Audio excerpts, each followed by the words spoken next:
Kagetnya siswa-siswa ini mendapati semua motor yang parkir kehilangan ban depan.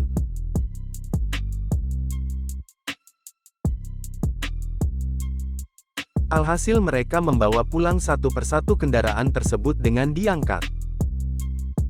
Video ini pertama kali diunggah akun TikTok Yoga_Kurnia, Kamis tanggal 17 November tahun 2022. Dalam video viral terlihat, lebih dari 5 motor mulai dari matic hingga kopling tak memiliki ban. Adapun lokasi parkir diduga tidak berada dalam lingkungan sekolah, melainkan di hutan, nampak dari pepohonan hingga rerumputan yang ada di lokasi kejadian.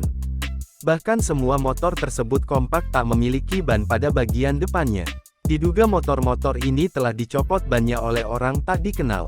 Terdapat 12 motor yang terparkir di video tersebut dengan jenis motor yang berbeda-beda. Para murid sekolah pun begitu kaget dan nampak kebingungan saat mengetahui ban motor sudah dicopot. Postingan tersebut sontak menuai respon dari netizen. Ada pula yang bertanya tentang bagaimana cara membawa pulang motor tersebut. Si pengunggah lalu mempostingan video viral selanjutnya. Ternyata, motor-motor itu dibawa pulang satu persatu dengan cara diangkat. Jangan lupa subscribe, share, komen, dan like ya!